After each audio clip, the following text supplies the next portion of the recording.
Chapter 1, The Last Warm Day. The last warm day ended with a sky the color of old copper. Mara then stood on the porch of the fire lookout cabin and watched the valley gather shadows. Far below, spruce trees crowded the slopes in dark, patient ranks. Beyond them, the river bent through the wilderness like a strip of broken mirror, flashing silver wherever the evening light touched it. She had come north to disappear for a little while. That was what she told people, anyway. The truth was heavier. Her brother Elias had died the previous winter, and every room back home still held the shape of him. His coffee mug. His cracked guitar. The jacket he never hung up. Grief had made the city unbearable, so Mara accepted a seasonal contract watching for smoke in the backcountry. 3 months alone in the mountains, keeping a radio schedule, recording weather, scanning horizons. Simple work. Quiet work. Work that did not ask her to explain why she sometimes woke with her hand pressed over her mouth to keep from crying. The pilot who dropped her off had laughed when he saw her supplies. "You packed like the mountain owes you a grocery store." "I like being prepared," Mara said. "Prepared is good," he replied. "Just remember, out here, the land doesn't care." Then he flew away, leaving her with canned food, a rifle she barely knew how to use, a stack of firewood, a shortwave radio, and a silence so complete it felt alive. At first, the silence frightened her. Then, slowly, it began to soften. This immersive story begins there, in that brief golden pause before everything changed, before the storm came down from the peaks, before Mara learned how thin the wall was between solitude and survival. That evening, she made tea on the iron stove and wrote one line in her field journal. "Still here." She did not yet know how important those words would become. Chapter 2, Static on the Radio. The radio crackled every morning at 7. Mara would sit at the small wooden desk beside the window, pencil ready, listening as the ranger station called through the static. "Lookout 9, report." "Lookout 9 clear," she would answer. "No smoke. Light wind from the west. Visibility good." The voice on the other end belonged to a dispatcher named Amos, a man she had never met but had started to imagine clearly. Late 50s, maybe. Gray beard. Coffee breath. A patient tone that made every report sound less like protocol and more like a quiet promise. "You speak, I hear you. You are not alone." For 2 weeks, the routine held. Mara rose before sunrise, split kindling, washed in water cold enough to bite, and climbed the tower steps to watch the horizon bloom. Sometimes deer moved through the meadow below the cabin. Once, a fox paused near the woodpile and looked up at her with amber eyes, judging her as though she had built her home in the wrong place. By noon, the mountain warmed. By evening, cold slid back down from the snowfields. The work should have bored her. Instead, it steadied her. She learned the weather's moods. She learned how clouds snagged on the ridges before rain. She learned that trees spoke in different voices depending on the wind, whispers, sighs, warnings. At night, she listened to an old battery-powered player she had brought from home. Elias had recorded music on it, but between songs he had left fragments of his voice. "You still there, Mara?" A laugh. "Don't forget to eat." Another pause. "Seriously. You get weird when you're hungry." Those scraps hurt, but she played them anyway. In a strange way, they became part of her relaxing narration for the dark hours, familiar sounds against the vast unknown. Then came the morning the radio did not answer. Only static. Mara tried again. "Ranger station, this is Lookout 9. Do you copy?" The cabin held its breath. Static hissed back, endless and cold. Chapter 3, The Storm Door Opens. The storm arrived without drama at first. A thin rain began after lunch, soft enough to seem harmless. It tapped on the roof and gathered in beads along the window glass. Mara made soup, checked the stove, and told herself the radio failure was probably temporary. A wet line. A loose connection. A mountain mood. By late afternoon, the rain thickened. The valley vanished behind curtains of gray. Wind shoved hard against the cabin walls, testing them. The lookout tower groaned on its stilts.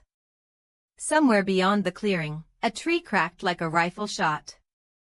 Mara stood very still. Then another crack. Closer. She grabbed her coat and stepped outside, rain needling her face. The path to the tower had become a shining ribbon of mud. Above it, on the steep slope behind the cabin, water ran in brown streams through the roots. Too much water, she thought. The land was moving. She had just enough time to understand the danger before the mountain gave way. It began as a low, grinding roar. Not thunder. Not wind. Something deeper. Something with weight. Mara turned toward the cabin. The slope behind it sagged, folded, and broke loose. Mud, stones, roots, and trees rushed downhill in one massive black wave. She ran. Not toward the cabin. Away from it. Toward a cluster of boulders near the edge of the clearing. Her boots slipped. Her knee struck rock. Pain flashed white through her leg, but fear dragged her upright. The wave hit the cabin with a sound that swallowed the world. Timbers exploded. Glass burst. The stovepipe twisted into the air and disappeared under mud. The porch where Mara had watched the sunset folded like paper. She threw herself behind the boulders as debris sprayed past. Then came darkness, rain, and the smell of torn earth. For a long time, Mara could not move. She lay with one cheek pressed to wet stone, listening to the mountain settle. When she finally lifted her head, the cabin was gone. So was the radio. So was nearly everything. Chapter 4, Inventory of a Life. Morning came pale and merciless. The storm had passed, but water still dripped from every branch. Mist hung low in the clearing. Where the cabin had stood, there was now a mound of mud and shattered logs, half-buried supplies, and one corner of the roof jutting upward like a broken wing. Mara sat beneath the boulders and took inventory of her body first. Left knee swollen. Right palm cut. Shoulder bruised. Ribs tender. Head clear enough. Alive. She said it aloud because silence made the word feel uncertain. I'm alive. Her voice sounded small in the wet world. Next came supplies. Her pack had been outside when the slide hit, leaning beneath a spruce where she had left it after checking the rain gauge. Inside she found a water bottle, 2 protein bars, a first aid pouch, matches in a sealed tin, a folding knife, a compass, a notebook, 3 pencils, and 1 pair of dry socks. She laughed when she saw the socks. The laugh turned into a sob before she could stop it. Food was buried. The stove was buried. The radio was buried. The emergency beacon had been inside the cabin. The trail down the mountain would be dangerous even in summer. After a landslide, with her knee swelling by the minute, it might be impossible. But staying meant exposure. Hunger. Cold. Mara forced herself to breathe slowly. She remembered Elias teaching her how to handle panic when they were kids and got lost near their grandmother's farm. Name what's true, he had said. Not what you're scared of. What's true. So she did. The cabin is gone. I have some supplies. I have water. I have matches. I'm injured, not helpless.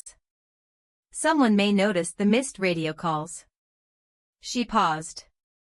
Maybe. That word almost broke her. Instead, she opened the notebook and began to write. If no one heard her voice, perhaps someday they would find the pages. For anyone listening to this audiobook of wilderness and survival, know this: the first enemy was not the cold. It was the thought that rescue should have come already. Chapter 5: Shelter Before Sorrow. Mara wanted to dig through the wreckage immediately. She wanted the radio, the beacon, the food, the sleeping bag, the photograph of Elias tucked inside the cookbook he had given her as a joke. But the mud was unstable, and every time she stepped near it, water oozed around her boots. The broken cabin shifted with small, intimate creaks. A trap, she thought. The mountain had already taken enough. Shelter first. The phrase rose from an old wilderness course she had half listened to years ago.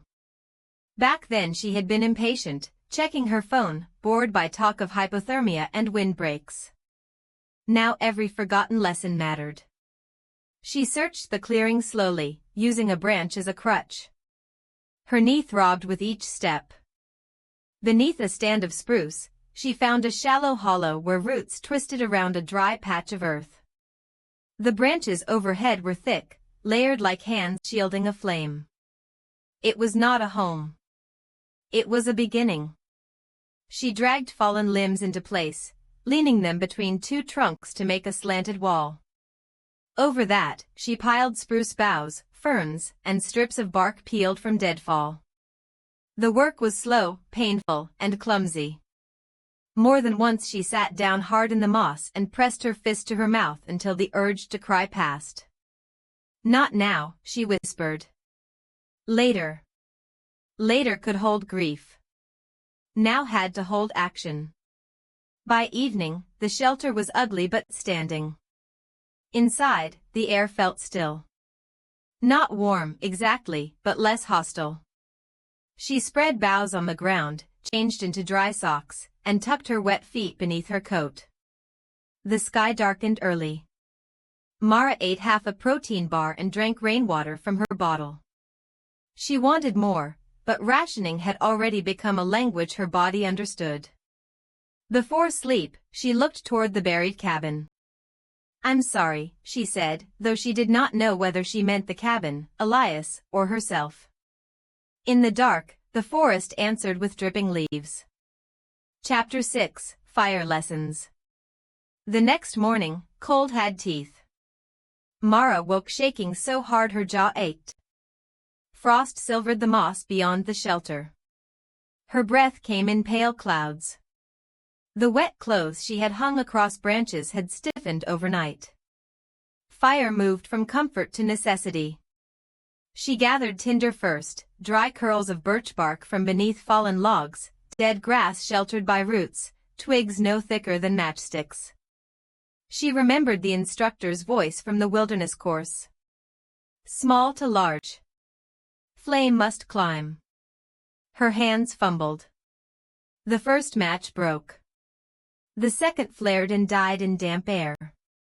The third caught the birch bark, and for one bright second, hope opened inside her. Then the flame shrank. No, no, no. She bent close and breathed gently. Smoke stung her eyes. A tiny orange thread moved along the bark, found a dry edge, and lifted.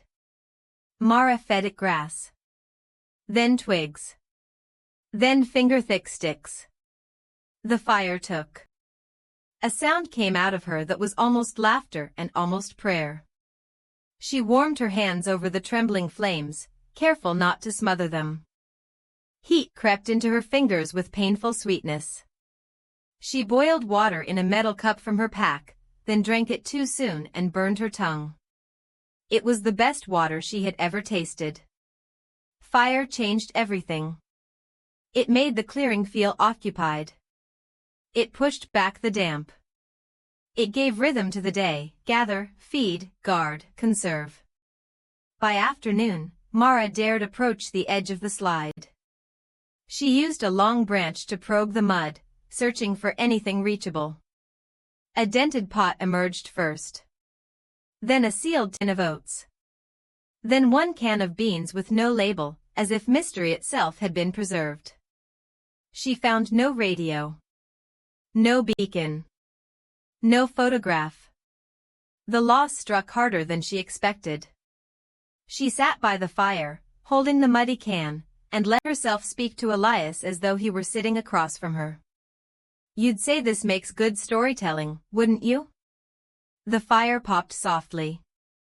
"You always liked the parts where everything went wrong."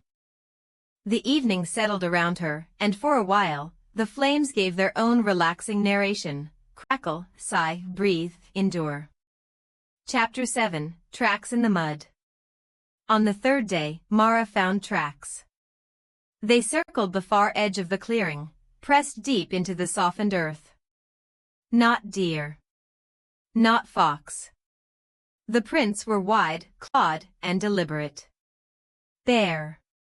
Mara crouched as low as her knee allowed and stared at them until her mouth went dry. The bear had come during the night. It had passed within 20 yards of her shelter. She looked toward the trees, suddenly aware of every shadow between the trunks. The forest no longer felt empty. It felt observant. Her rifle was under the mud. The folding knife in her pocket seemed ridiculous. Food became danger now. The oats, the beans, even the crumbs from her protein bars could call teeth out of the dark. She remembered reading that bears could smell what humans forgot they carried: grease, wrappers, fear. Maybe not fear. But it felt true. Mara found a tall spruce with branches she could reach by climbing onto a fallen log. She tied her food into her spare shirt, looped cord through the sleeves, and hauled the bundle high enough to hang away from the trunk. It was a poor system, but better than sleeping beside dinner. Her injured knee protested every movement. "Fine," she told it. "Complain all you want. We're doing it anyway." That afternoon, she reinforced the shelter with more boughs and dragged thorny brush near the entrance. Not enough to stop a bear, perhaps, but enough to wake her if something pushed through. At dusk, the woods turned blue. Mara kept the fire bright and spoke aloud, because she had heard human voices sometimes warned animals away. She recited recipes, childhood songs, airline safety instructions, half-remembered poems. Lines Elias used to say when he was trying to sound wise. "Fear is just your body voting to stay alive," she said into the trees. The forest listened. Later, when darkness fully arrived, something snapped a branch beyond the firelight. Mara froze. The snap was followed by a huff. Low. Wet. Heavy. She lifted a burning branch from the fire and held it before her with both hands. "Go on," she shouted, voice breaking. "This place is taken." For several heartbeats, nothing moved. Then the unseen animal turned away. Chapter 8, The River Below. By the fourth morning, Mara understood that waiting might kill her. Perhaps Amos had noticed the missed calls. Perhaps a rescue plane had been delayed by weather. Perhaps the landslide had hidden the cabin so completely from above that no one knew where to look. The thought settled cold in her stomach. She needed options. The map, unfortunately, had been inside the cabin. But Mara remembered the pilot's approach. The lookout sat above a valley. The river below curved east toward a ranger access road. If she could reach the river, she might follow it. If. The slope was steep, wet, and tangled. Her knee was swollen. Her supplies were few. A wrong step could end everything. So she planned instead of charging blindly. She spent the day preparing. She tore strips from her ruined wet shirt and wrapped her knee tight. She carved a better walking staff from a straight young sapling. She filled her bottle and the metal cup. She packed oats, beans, matches, knife, notebook, pencils, first aid pouch, and the last protein bar. The shelter would remain as a fallback. The fire she banked carefully, covering coals with ash, hoping some ember might survive if she returned. Before leaving the next morning, Mara stood at the edge of the clearing. The buried cabin looked less like wreckage now and more like a grave. She did not want to say goodbye. Goodbye was too final, and final things had become unbearable. Instead she said, "Hold what you can." Then she began downhill. The forest resisted her. Branches snagged her coat. Moss slid underfoot. Mud sucked at her boots. Twice she fell. Once she struck her bad knee and lay gasping against the earth while pain flashed through her body in bright, cruel waves. "Name what's true," she whispered. "The ground is wet. The river is below. I can still move." By midday, she heard water. Not rain. Not dripping leaves. A steady rush. The sound pulled her forward like a rope. When she finally reached the riverbank, she laughed so hard she had to sit down. Water ran before her, wild and gray-green, carrying foam around black stones. A road lay somewhere beyond it. So did rescue. Maybe. Chapter 9, A Voice That Wasn't There. The river led her through a gorge. Mara followed from above where she could, limping along game trails and gravel shelves. The water was too fast to walk beside in places, exploding white against boulders and vanishing under fallen trees. Crossing was impossible. Still, it gave direction. Direction gave hope. That night, she slept beneath an overhang of stone. She made a small fire and cooked oats in too much water, turning them into a thin paste. Hunger made them delicious. As she ate, she heard Elias. Not truly. She knew that. But his voice arrived with such clarity that she looked up. "Too much water," he said in her memory. "You always make oats like soup." "I'm surviving," Mara answered aloud. Barely at culinary standard. She smiled despite herself, and the smile hurt. The mind, she discovered, was both enemy and companion. It showed her everything she had lost, then offered scraps to keep her warm. A joke. A song.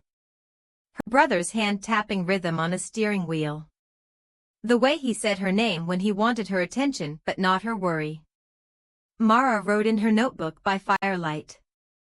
If this ever becomes an audiobook, if anyone ever turns these pages into storytelling for strangers, don't make me braver than I was. I was afraid almost the entire time. I kept going anyway.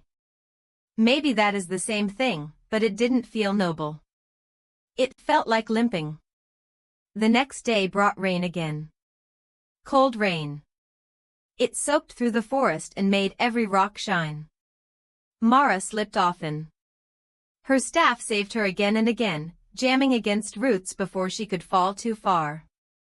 Near afternoon, she saw something impossible through the trees. A roof. Small, rusted, and half-collapsed, but human-made. She stared until she believed it. An old trapper's shed leaned beside the river, nearly swallowed by alder brush. The door hung crooked. The windows were empty black squares. Mara approached carefully.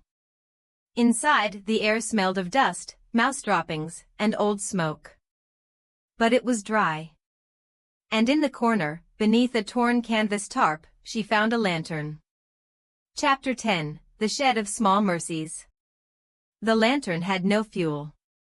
Mara laughed when she discovered that, because disappointment had become so common it was almost funny. Still, the shed was a gift. It held a rusted stove with a crooked pipe, a broken chair, 3 empty jars, a coil of wire, a cracked mirror, and a stack of old newspapers gone yellow with age. The roof leaked in 2 places but held everywhere else. Compared to a spruce shelter, it felt luxurious. She decided to stay one full day. Rest was not surrender. That was hard to accept. Her fear wanted motion, constant motion, as if panic could carry her to safety faster than thought. But her knee was hot and swollen beneath the wrap. Her hands trembled from hunger. She needed strength more than speed. So Mara rested. She fed the stove with dry scraps from inside the shed and boiled river water. She ate the beans cold because she had no proper opener and had to pierce the can with her knife, slowly working the blade round the rim. Half the beans spilled into her lap. She ate those too. Then she slept. When she woke, sunlight had entered the shed through the broken window. It lay across the floor in a golden rectangle, and for one disoriented moment she thought she was home, lying on Elias's couch after some ordinary Sunday dinner. The ache that followed was sharp enough to steal her breath. She took out the cracked mirror and looked at herself. Mud on her cheeks. Hair tangled. Lips split. Eyes too large in a thinner face. "Hello," she whispered. The woman in the mirror looked back like a stranger. Mara cleaned her cuts. Rewrapped her knee. Sorted supplies. The newspapers became tinder. The wire became a snare attempt she did not trust but set anyway near a rabbit trail behind the shed. In the evening, she wrote another line. Small mercies are still mercies. Outside, the river continued its endless narration. Not gentle. Not cruel. Simply moving. Mara listened until the sound became almost relaxing, almost like breath. Tomorrow, she would move again. Chapter 11, The Wrong Side of Hope. The snare caught nothing. Mara checked it at dawn, found it empty, and told herself she was not disappointed. That was a lie. Hunger had become a creature living inside her, pacing, scratching, whispering of food. She scraped the last oats from the tin and ate them dry while walking. The river valley widened. Trees thinned in places, revealing strips of pale sky. Once, she saw a hawk circling high above, effortless and free, and hated it for having wings. Around noon, she found boot prints in a patch of mud. Fresh enough to hold shape. Mara dropped to her knees. Human. Not hers. The print pointed downstream. Her heart surged so violently she almost shouted. People. Someone had come this way. A hunter, a ranger, a fisherman, anyone. She followed faster than she should have. Pain sharpened in her knee, but hope drowned it out. She pushed through brush, slid down banks, stumbled over roots. The prints appeared and vanished along the softer ground, always ahead, always promising. Then she found the campsite. Cold ashes. A ring of stones. Fish bones picked clean. A strip of blue plastic tied to a branch. Mara touched the ashes. Dry beneath the top layer. Days old. Maybe a week. The boot prints were not rescue. They were a memory of someone already gone. Mara sat beside the dead fire and stared at the river. Hope, she realized, could be dangerous when it made you careless. She had covered too much ground too quickly. Her knee pulsed. Her breath came thin. Worse, she had eaten the last of her food because she thought the end was near. The wrong side of hope looked a lot like despair. For several minutes, Mara did not move. Then she saw the fish bones again. Fish meant fish remained. The stranger had caught them somehow. She searched the campsite and found what had been left behind, a length of clear line tangled in weeds, one bent hook, and a crushed soda can. Not much. Enough. She smiled weakly. Thank you, she said to the absent traveler. By evening, she had tied the line to a willow branch, baited the hook with a worm, and set it in a quiet pool. At sunset, the branch twitched. Chapter 12, what the river gives. The fish was small, silver, and furious. Mara nearly lost it twice. Her hands shook as she pulled the line in, and when the fish broke the surface, flashing in the dim light, she made a sound of pure astonishment. Food. Real food. She killed it with a stone, apologizing as she did. I'm sorry. I'm grateful. I'm sorry. Both things were true. She cleaned it clumsily with her folding knife. Elias would have teased her. He had loved fishing when they were younger, though he released almost everything he caught. Mara had always refused to touch the worms. Now she roasted the fish over coals and ate every edible piece, burning her fingers, licking skin and saltless oil from her hands. No meal in her life had ever felt so earned. Strength returned in small sparks. Over the next day, she caught 2 more fish. One she ate immediately. One she smoked badly over a low fire, hoping it would keep. The process filled the air with a rich smell that made her nervous about bears, so she moved camp before dark. The river gave, but it also warned. That night, rain fell hard in the upper valley. By morning, the water had risen. It ran louder, browner, dragging branches in its current. Places where Mara had walked the day before were gone beneath churning water. She climbed higher along the bank. The slope forced her away from the river and into dense timber. Travel slowed to a crawl. She marked her direction with the compass, checking often, terrified of drifting in circles. In the afternoon, she found berries. Tiny, dark, growing low beneath wet leaves. She recognized them from a guidebook, crowberries, safe but bland. She ate handfuls anyway, their taste watery and faintly bitter, and felt absurdly rich. This was survival, she thought.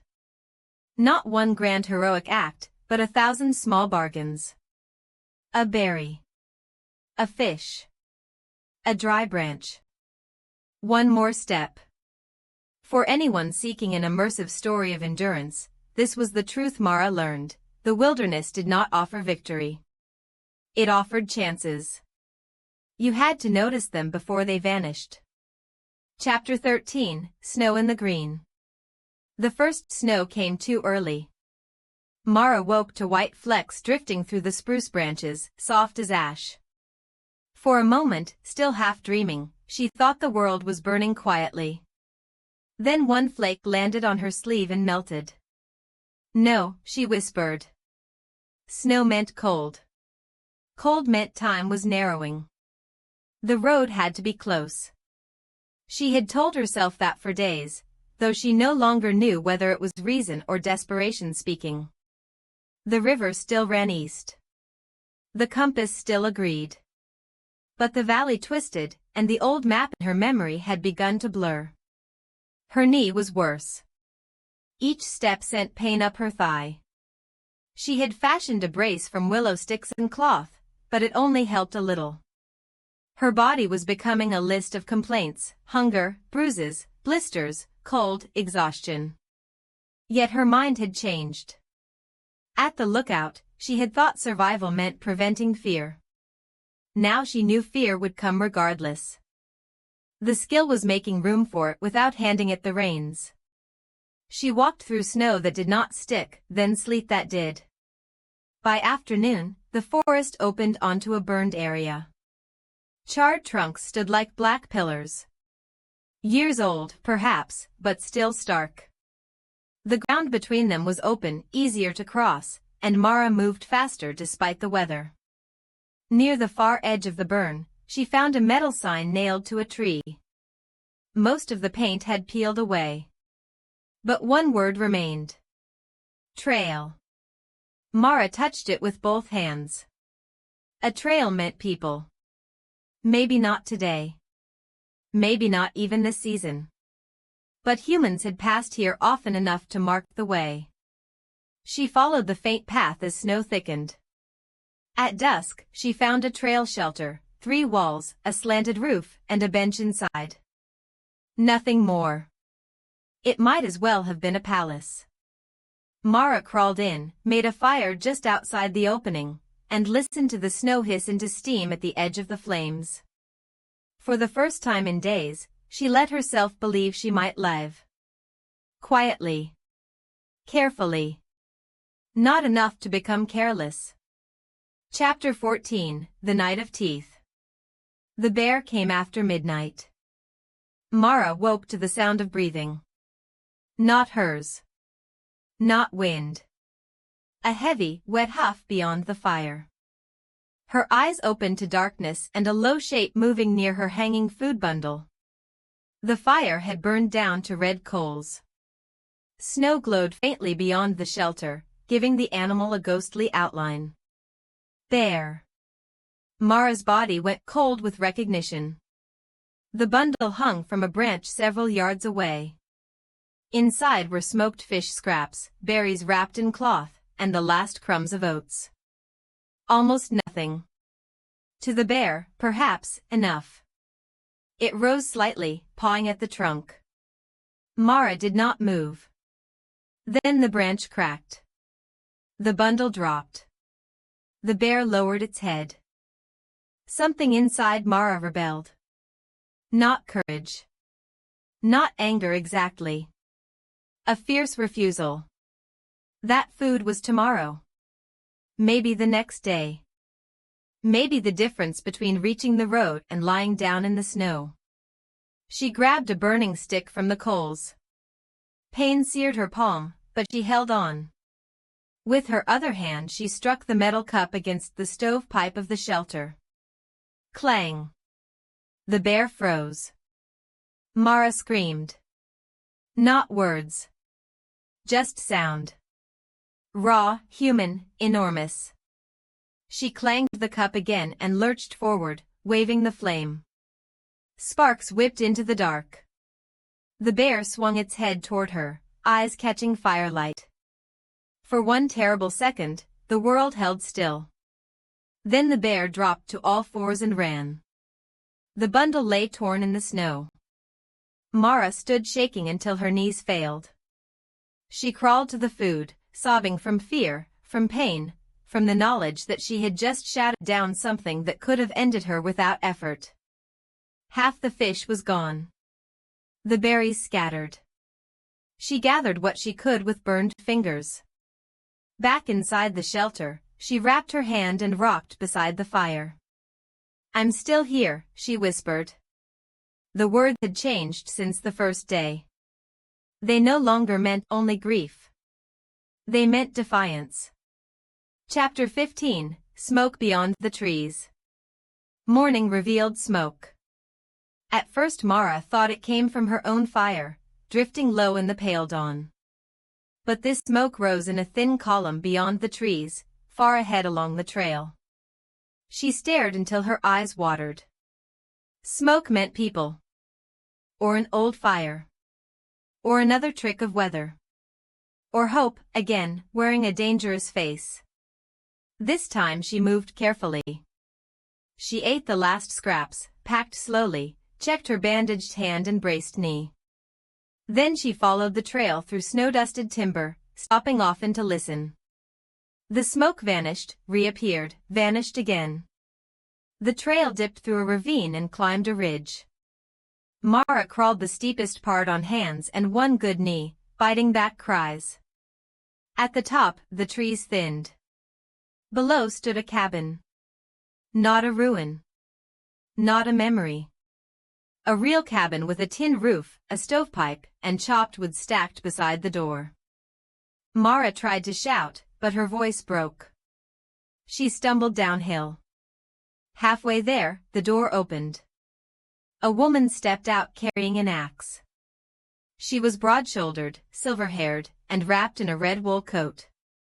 For one startled instant, both women stared at each other as if neither could believe the other was real. Then the woman dropped the axe. "Dear God," she said. "Where did you come from?"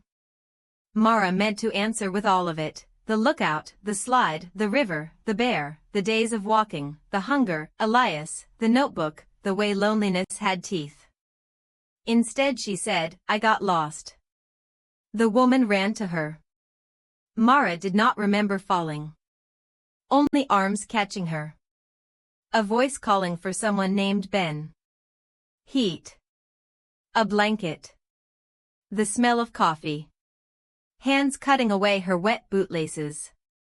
Inside the cabin, a radio sat on a shelf.